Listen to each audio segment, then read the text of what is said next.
আসসালামু আলাইকুম। রমজান আসছে আর টেবিলে বুরিন্দা থাকবে না, তা কি হয়? বাজারের অস্বাস্থ্যকর বুরিন্দা না কিনে ঘরেই বানিয়ে নিন বুরিন্দা। আজকের এই রেসিপিতে সহজেই আপনাদের বুরিন্দা বানিয়ে দেখাবো। তো প্রথমে এখানে আম্মু নিয়ে নিল 1.5 কাপের মতো বেসন।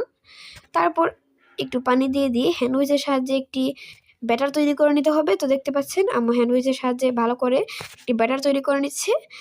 তো এইভাবে যখন ব্যাটারটি কিছুটা এইরকম হয়ে যাবে, এরপর যে বুঝবেন ব্যাটারটি হয়ে গেছে। তারপর আম্মা আরেকটি বাটিতে ব্যাটারটি তুলে নিল। তারপর এখানে অ্যাড করে দিল গ্রিন ফুড কালার। এটি কিন্তু একদম অপশনাল, আপনারা চাইলে দিতেও পারেন আবার নাও দিতে পারেন। তো প্যানে এখানের মধ্যে পর্যাপ্ত পরিমাণে সয়াবিন তেল দিয়ে একটি ছিদ্রযুক্ত চামচ নিয়ে নিল। তারপর এখানে ব্যাটারটি ঢেলে দিল। চামচটি আপনি নাড়াচাড়া করবেন না, এতে করে কিন্তু বুরিন্দাগুলো এলোমেলো হয়ে যাবে।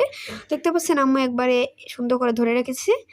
তো এই বুরিন্দাগুলো কিন্তু ভাজি হয়ে আসলে পর্যায়ে এগুলাকে উঠিয়ে নিতে হবে। আপনাদের সুবিধার্থে আমি আরেকবার দেখাচ্ছি। দেখতে পাচ্ছেন এখানের মধ্যে আম্মু আবার ব্যাটারটি দিয়ে দিল, কত সুন্দরভাবে পড়ছে। এভাবে কিন্তু আপনারা পারফেক্ট বুরিন্দা দিয়ে তৈরি করতে পারবেন। তো এগুলোকে আম্মু তুলে নিয়েছে। এরপর যে অন্য কালারের যে বুরিন্দার ব্যাটারটি ছিল এটা দিয়ে দিতে হবে। তারপর আম্মু এগুলাকেও ভালো করে ভেজে নিচ্ছে। তো দেখতে পাচ্ছেন এবার নাড়াচাড়া দিয়ে এরপর যে উঠিয়ে নিল। কতটা মুচমুচে হয়েছে আপনাদের একটু দেখাচ্ছি ভেঙে এগুলোকে। দেখতে পাচ্ছেন গাইস কতটা মুচমুচে হয়েছে, একদম মুক্তোর মতো দানা। তো এরপর যে আরেকটি প্যানে দিয়ে দিতে হবে পরিমাণ মতো 1 কাপের মতো চিনি। তারপর এখানে 2 কাপের মতো পানি দিয়ে দিতে হবে। 1 কাপ চিনি নিলে 2 কাপ পানি, 2 কাপ চিনি নিলে 4 কাপ পানি।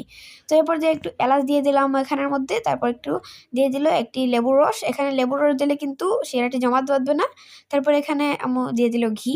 তারপর যে বুরিন্দাগুলো ছিল এগুলো দিয়ে এটিকে একটু নাড়াচাড়া দিয়ে রেস্টে রেখে দিতে হবে যতক্ষণ না বুরিন্দা সফট শিরাগুলো টেনে না নিচ্ছে। শিরাগুলো টেনে নিলেই কিন্তু তৈরি হয়ে যাবে আমাদের এই মজাদার সহজ পদ্ধতিতে বুরিন্দা রেসিপি।